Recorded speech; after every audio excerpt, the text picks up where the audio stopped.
Hello everyone, this is Vijay Thackeray from definite success पाठशाला। आप सभी का स्वागत करता हूं इस प्यारे से प्लेटफॉर्म में जहां पे आपकी चिंता की जा रही है, जहां पे आपका मनोबल बढ़ाया जा रहा है, जहां पे आपको हर एक स्टेप पे मोटिवेट किया जा रहा है कि किस तरीके से आप एक एक स्टेप आगे बढ़ सकते हैं। बट एक बात याद रखने की जरूरत यह है कि भाई जितने भी स्टूडेंट है, जितने भी विद्यार्थी जो भी एग्जाम देने जा रहे हैं सीबीएसई बोर्ड 2025 का, उनको क्या करना है और क्या नहीं करना है ये बहुत ज्यादा जरूरी है। सीबीएसई आपसे क्या एक्सपेक्ट करता है, सीबीएसई ने क्या गाइडलाइंस बनाई है, ये सब आपको पता होना बहुत ज्यादा जरूरी है दोस्तों। तो आइए आज के विषय पे हम लोग चर्चा करते हैं, आज के टॉपिक पे हम लोग डिस्कस करते हैं कि क्या कर सकते हैं और क्या नहीं कर सकते। अगर आपको बना किया गया है किसी चीज को करने के लिए तो उसके पीछे बहुत बड़ा कोई रीजन होगा, क्योंकि सीबीएसई जब गाइडलाइंस बनाता है तो बहुत सोच समझ के चीजों को हमें फॉलो करना होता है। तो चलिए शुरुआत करते हैं हम लोग। जैसे ही हम लोग यहाँ पे एग्जाम हॉल में जाएंगे तो एग्जाम हॉल पहुंचने के पहले से ही, मतलब घर से निकलने के पहले कितने पहले निकलना है, तो आप लोग याद रखिएगा भाई, सबसे पहला जो पॉइंट है वो ये है कि अराइव अर्ली। आप जिस भी सेंटर पे जा रहे हैं वहां पे कम से कम 30 से 45 मिनट पहले पहुंचिए। क्यों? क्योंकि आज हमारे देश में अलग अलग जगह अलग अलग प्रोग्राम चल रहे हैं, कुछ नेशनल लेवल के हैं, कुछ स्टेट लेवल के, कुछ डिस्ट्रिक्ट लेवल के, तो बहुत सारे प्रोग्राम ऑलरेडी शेड्यूल्ड रहते हैं। तो हो सकता है कि जिस रोड से जाने वाले उसमें ट्रैफिक आ जाए, इंफ्रास्ट्रक्चर डेवलप हो रहा है तो हो सकता है कि यहां पे कहीं ना कहीं ट्रैफिक को बाईपास कर दिया गया हो, या तो कहीं ना कहीं और कहीं से ट्रैफिक को रिमूव कर दिया गया हो। तो बहुत सारी चीजें आपको यहां पे फेस करनी पड़ सकती है। इसीलिए कोशिश करिए कि घर से कम 30 से 45 मिनट पहले ही निकल जाइए, ताकि आप एग्जाम में किसी भी तरीके से लेट ना पहुंचे और रश ना करना पड़े। क्योंकि ट्रैफिक कितना है दोस्तों, सभी को जल्दी रहती है, तो कोई घटना दुर्घटना से बचने के लिए हमें समय से पहले निकलना पड़ेगा और हमारी हार्ट बीट्स भी उसमें नहीं बढ़ने वाली। दूसरी बड़ी बात जो है स्टूडेंट्स के लिए वो ये है कि आप अपना प्रॉपरली ड्रेस कोड में जाए, प्रॉपरली पूरा सिस्टमैटिक वे में ड्रेस कोड जो है वो ऑप्ट करें। यहाँ पे तो आपके स्कूल यूनिफॉर्म जो दिया गया है उसको यहाँ पे वियर करना है। दूसरी आपकी जो आईडी है अगर रिक्वायर्ड है तो जरूर ले जाएं, उसमें कोई प्रॉब्लम यहाँ पे नहीं है। ठीक है भाई,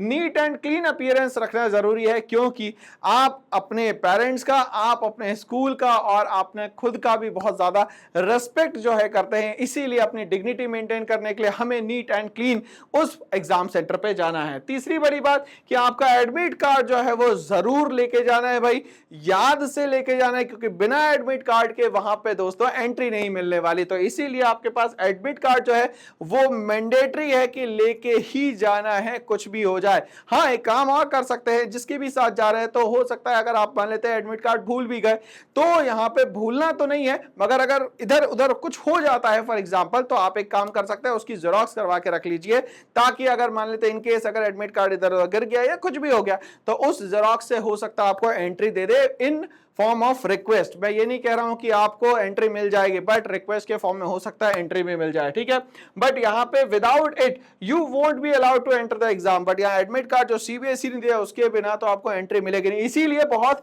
संभाल के उस एडमिट कार्ड को आपको रखना बहुत ज्यादा जरूरी है। स्टेशनरी में अगर हम लोग बात करें तो क्या ले जाना है, तो आपको ये पता है कि ट्रांसपेरेंट जो है पाउच लेके जाना है। यहाँ पे बॉटल भी जो पानी की ले जा रहे हैं वो भी दोस्तों यहाँ पे ट्रांसपेरेंट ले जाना है। ठीक है भाई, तो आप अपने पेन्स जो कि ब्लू ब्लैक कलर के हो सकते हैं, रेड और ग्रीन नहीं ले जाना है आपको। ठीक है भाई, पेंसिल ले जाना और पेंसिल पूरी प्रॉपर्ली शार्प करके ले जाना। 2-3 पेंसिल जो है शार्प करके रखना भाई अपने कहीं ना कहीं जो पाउच है उसमें। इरेजर जरूर ले जाइए, कम से कम 2 इरेजर ले जाइए, 2 शार्पनर ले जाइए, रूलर अगर जरूरत है तो ले जाइए, ज्योमेट्री इंस्ट्रूमेंट अगर जरूरत है तो ले जाइएगा, अगर जरूरत है तो नहीं ले जाना। बट कोशिश करिएगा कोई भी फैंसी पाउच यहाँ पे नहीं चाहिए। मैं अपने मन से नहीं बता रहा हूं, ये सारा सीबीएसई आपसे एक्सपेक्ट कर रहा है, सीबीएसई की गाइडलाइंस के हिसाब से अपन बात कर रहे हैं। Use a transparent pouch if possible. अगर ट्रांसपेरेंट पाउच ले जाएंगे तो ज्यादा अच्छा रहेगा। हो सकता है कलरफुल पाउच ले जाए तो वो टीचर, वो इन्विजिलेटर जो है आपको एंट्री देने से मना कर दे। इसीलिए कोशिश करिए ट्रांसपेरेंट पाउच ही ले जाए। कोई भी किसी भी तरीके का इलेक्ट्रॉनिक डिवाइस नहीं ले जाना है। स्ट्रिक्टली आपको मैं फिर से समझा रहा हूं, किसी भी तरीके का इलेक्ट्रॉनिक डिवाइस जिससे भी डेटा ट्रांसफर होता है वो आपके पास नहीं होना चाहिए। ना उसमें फोन हो सकता है, ना कैलकुलेटर हो सकता है, स्मार्ट वॉच भी नहीं हो सकती, कोई भी इलेक्ट्रॉनिक गैजेट जो कि स्ट्रिक्टली प्रोहिबिटेड करा गया है सीबीएसई के द्वारा। वाटर बॉटल जो है वो आप ट्रांसपेरेंट वाटर बॉटल ले जा सकते हैं, कोई दिक्कत नहीं है। और आप पानी जरूर ले जाइए, आप कोशिश करिए 15, 20, 25 मिनट में, आधा घंटा जैसे हो रहा है, एक से पानी पी लीजिए और फिर एग्जाम लिखना शुरू कर दीजिए, कोई प्रॉब्लम नहीं है। थोड़ा थोड़ा पानी पीते रहिए, कोशिश करिए कि वो 2-3 घंटे जो आपके लाइफ का पूरा सिनारियो सेट करने वाले हैं, तो कोशिश करें वॉशरूम्स कम जाए, टाइम अपना कम वेस्ट करे, ठीक है भाई। मगर पानी भी पीते रहना, ऐसा नहीं है कि पानी बिल्कुल नहीं पीना है। चेक फॉर प्रोहिबिटेड आइटम्स, ठीक है। अगर हम लोग बात करें यहाँ पे, तो अवॉइड कैरिंग नोट्स, किसी भी तरीके का कोई भी पेपर पार्टिकल नहीं ले जाना है, कुछ भी चीजें लिख के नहीं ले जाना है, लिखना नहीं है पेपर पे, टिक नहीं करना है, ठीक है। चिट्स नहीं ले जाना है, paper apart from the admit card, apart from the admit card का मतलब है एडमिट कार्ड के अलावा किसी भी तरीके का कोई भी पेपर आपके पास नहीं होना चाहिए। And authorised items, cheating material is strictly forbidden, ये सीबीएसई आपसे एक्सपेक्ट करता है, ठीक है भाई। चलिए अब यहाँ पे एंटर कर दिया भाई, अभी तक के तो यहाँ पे पहुंचे ही थे। अब एग्जाम हॉल में एंटर करने के बाद हमें क्या करना है, स्टे काम, जैसे ही पहुंच रहे हैं तो आप वहां पे बैठिए, इत्मीनान से बैठिए दोस्तों, पहले सुकून से बैठिए, सारा सामान वामान रख दीजिए डेस्क पे और आराम से बैठिए, अपने दिमाग को शांत करिए।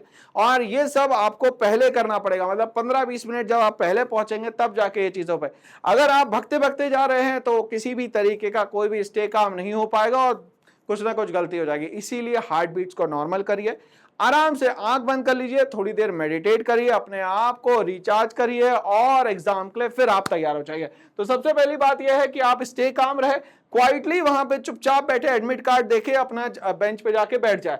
अननेसेसरी कॉन्वर्सेशन किसी भी स्टूडेंट से नहीं करना है एग्जाम हॉल में, सिर्फ आप इन्विजिलेटर से बात करें जो भी आपको अगर जरूरत पड़ती है, तो अदरवाइज बात करने की जरूरत नहीं है। क्यों? क्योंकि यहाँ पे आपके दिमाग और आपके पेन का काम है, बाकी बात का कोई काम नहीं है। फाइंड योर सीट, आप अपनी जगह पे ही बैठिएगा, अदरवाइज इधर उधर अगर आप बैठते हैं तो गलती होने के चांसेस बढ़ जाएंगे। फॉलो द इन्विजिलेटर इंस्ट्रक्शन, जो इन्विजिलेटर कह रहे हैं वो आपको सब मानना है, कोई भी चीज में अपोज नहीं करना है, किसी चीज में बहस नहीं करनी है, कोई भी आर्ग्यूमेंट उनसे नहीं करना है, ठीक है भाई। आगे हम लोग बात करें साइन द अटेंडेंस शीट। अब यहाँ पे बहुत अच्छे सिस्टमैटिक वे में जितने भी इंस्ट्रक्शंस दिए गए हैं उस हिसाब से आप अटेंडेंस में साइन करिए प्रॉपरली, जो भी आंसर शीट नंबर लिखना है, जो भी चीजें वो बोल रहे हैं, अगर कुछ समझ में नहीं आ रहा है तो आप इन्विजिलेटर से जरूर पूछिए, कोई बात नहीं, 1 बार 2 बार 3 बार 4 बार जितने बार पूछना है पूछिए, बट यहाँ पे किसी भी तरीके का जो डिटेल्स यहाँ पे भर रहे हैं वो गलत मत भरिएगा दोस्तों, क्योंकि इसके बाद बहुत ज्यादा प्रॉब्लम फेस करनी पड़ेगी। जब हम लोग एग्जाम लिख रहे हैं तब क्या करना है भाई, एग्जाम पेपर तो आपके हाथ में आ जाता है 15 मिनट पहले, तो अब इत्मीनान से सबसे पहले ध्यान दीजिएगा, लॉन्ग क्वेश्चन जो होते हैं उसको पढ़िए, ठीक है भाई।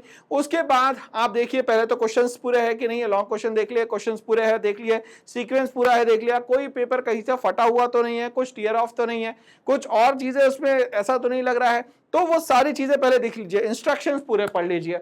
तो 15 मिनट जो है वो आपको रीडिंग का टाइम मिलेगा, जिसको आपको क्वेश्चन को पूरी तरीके से पढ़ना है। प्रायोरिटी सेट कर लेनी है कि कौन सा हमें आंसर पहले लिखना है, कौन सा बाद में लिखना है। ऐसे बहुत सारे क्वेश्चंस होंगे जो ब्रेक क्वेश्चंस होंगे, उनको उस टाइम छोड़ दीजिएगा, बाद में अटेम्प्ट कर लीजिएगा, ठीक है। Don't start writing during this time, जब 15 मिनट पहले आपको पेपर मिलेगा तो पेपर पढ़ने का समय दिया गया है, ना कि कुछ चीज लिखने का, ओके। फिल योर डिटेल्स, जो भी आपको रोल नंबर लिखने को दिया गया है, डिटेल जो आंसर शीट की लिखनी है वो सब लिख दीजिए। Do not right your name और एनी पर्सनल, कोई भी तरीके की पर्सनल इंफॉर्मेशन नहीं लिखनी है, डिवाइडेड हो सकते हो एग्जाम से, बहुत स्ट्रिक्टली फॉलो कर रहे हैं दोस्तों हम लोग को इन बातों को।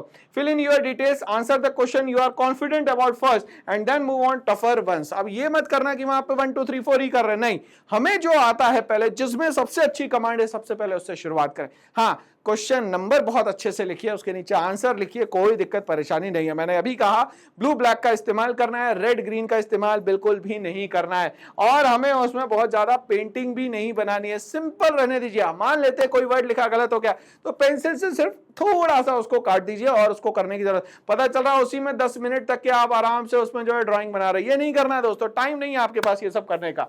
मेंटेन क्लीननेस, कोशिश करें कि जब आंसर राइटिंग करें तो कॉपी बहुत क्लीन होनी चाहिए, गलत होगा तो उसको बस काट दीजिएगा, सिर्फ पेंसिल से, पेन से भी काटने की आवश्यकता नहीं है। Right neatly and avoid over writing, अगर मान लेते गलत भी हो जाता तो ओवर राइट नहीं करना है, हो सकता है इंसान है, गलतियां होती है, कोई बात नहीं, बट एक सिंगल लाइन करके और फिर आगे बढ़ जाइए। मार्जिन छोड़ सकते हैं, answer in order wherever possible, अगर कोशिश कर सकते हैं। राइटिंग अगर आपको लग रहा है कि एक लाइन में मैं पूरे आंसर्स लिख सकता हूं तो आप बिल्कुल लिख दीजिए, उसमें कोई प्रॉब्लम नहीं है। यूज ओनली ब्लू और ब्लैक इंक, ये सीबीएसई ने कहा है कि भैया ब्लू और ब्लैक ही यूज करना, कोशिश करना दोस्तों, जेल पेन अवॉइड करना, बॉल पेन ही यूज करना। वाटर बॉटल बॉटल को डेस्क पे मत रखना, गिर गई तो दिक्कत हो जाएगी, इसलिए वाटर बॉटल को नीचे रखना आराम से सुकून से। ओके, तो ब्लू और ब्लैक जो है इंक पेन का इस्तेमाल करना है, रेड ग्रीन और इंक ग्लिटर जो है वो इस्तेमाल नहीं करना है, सीबीएसई ने ऐसा कहा है। डोंट स्क्रिबल और ड्रॉ, उन्होंने कहा है कि किसी भी तरीके के ड्राइंग अननेसेसरली कुछ भी यहाँ पे लिखना नहीं है दोस्तों। आस्क फॉर एडिशनल शीट, अगर लग रहा है तो आप सप्लीमेंट्री एडिशनल शीट जो है वो ले सकते हैं, बट उसके लिए भी पोलाइटली उनसे यहाँ पे रिक्वेस्ट करनी है। कोई जरूरत नहीं खड़े बड़े होने की, आप बैठ के भी बोलेंगे शीट चाहिए तो वो आराम से आपके डेस्क पे आके शीट दे के जाएंगे। आपको नहीं जाना, आपको आप जहां बैठे हुए हैं वो जगह छोड़ना ही नहीं है 3 घंटे तक के। ये जो आप जहां पे बैठे हुए वो हॉल को बहुत जल्दी में छोड़ने की कोशिश मत करिए, 3 घंटा पूरा लीजिए, इत्मीनान से पूरा पेपर लिखिए, पूरा पेपर लिखिए, जो बन रहा है वो भी और जो थोड़ा बहुत याद आ रहा है वो भी, सब कुछ लिखिए उसमें। आप हॉल से भागने की तैयारी मत करो, ये 3 घंटा पूरा आपका जीवन जो है वो तय करने वाला है। आप अगर मान लेते हैं पूरा जल्दी लिख लेते हैं तो पूरा पेपर को एक बार दोबारा चेक करिए, इंश्योर करिए कि किसी भी तरीके का कोई पेज छूटा तो नहीं है, कुछ गलती तो नहीं हो गई है, ये सब आपको यहाँ पे चेक करना है दोस्तों यहाँ पे पेपर में। ओके, बट यहाँ पे एक बात और ध्यान रखिएगा, नो टॉकिंग एंड शेयरिंग, किसी भी तरीके का कोई भी बात, कोई भी इशारा यहाँ नहीं करना है। अगर इन्विजिलेटर को कोई प्रॉब्लम हुई तो वो आपका यूएफएम भी यहाँ पे क्रिएट कर सकता है, इसीलिए बहुत स्ट्रांगली आपसे मैं रिक्वेस्ट कर रहा हूं कि भाई किसी भी तरीके के ऐसा कुछ भी मत करना जिससे इन्विजिलेटर बार बार आपको यहां पे टोके। तो किसी भी तरीके की बातें और शेयरिंग यहां पे नहीं करना है, किसी भी सिग्नलिंग, किसी भी पासिंग आइटम्स को यहां पे कोई बात यहां पे नहीं करनी है। ठीक है भाई, चलिए तो हम लोगों की जो कहानी की शुरुआत हुई थी डूज और डोंट्स, तो हम लोग बात करते हैं यहाँ पे क्या करना है। तो सबसे पहले हमारा एडमिट कार्ड हमारे पास होना चाहिए, साफ सुथरा लिखना है, हमें ब्लू और ब्लैक पेन का इस्तेमाल करना है, बट यहाँ पे जेल पेन इस्तेमाल करना नहीं है और ग्लिटर पेन यूज नहीं करना है। इन्विजिलेटर जो भी कह रहा है वो सारी बातें माननी है। ठीक है, check your answer before submission, ठीक है, जो सबमिट करने वाले उसके पहले देख लो पूरा आंसर लिखे है कि नहीं है। ठीक है भाई, चलिए क्या नहीं करना है, किसी भी तरीके का मोबाइल फोन और इलेक्ट्रॉनिक गैजेट वहां पे नहीं ले जाना है, किसी भी तरीके का स्क्रैबल और ओवरराइटिंग नहीं करनी है, डू नॉट यूज रेड और ग्रीन पेन, ये आप लोग ऑथराइज नहीं है इसलिए रेड और ग्रीन पेन का इस्तेमाल नहीं करना है, किसी भी तरीके की बात उस एग्जाम हॉल में नहीं करना है, एग्जाम हॉल में जाते से 3 घंटे जो है मेडिटेशन पे चले जाना, पेन पेपर और आपका दिमाग सिर्फ यही एक्टिव होना चाहिए। किसी भी तरीके से यहाँ पे जब वहां पे इन्विजिलेटर ना बोले तब तक के वो रूम को छोड़ना नहीं है दोस्तों। ठीक है, तो ये सारी बातें जो है सीबीएसई ने मेरे सारे प्यारे प्यारे स्टूडेंट्स के लिए कही है कि क्या करना है और क्या नहीं करना है। ठीक है, तो भविष्य लिखने जा रहे हो आप, क्लास 10th के स्टूडेंट, इसीलिए मैंने आपको बता दिया कि सोच समझ के सारे स्टेप्स को यहाँ पे आपको देखना है, समझना है और इस पे ही रिएक्ट करना है। Thanks for watching and all the best.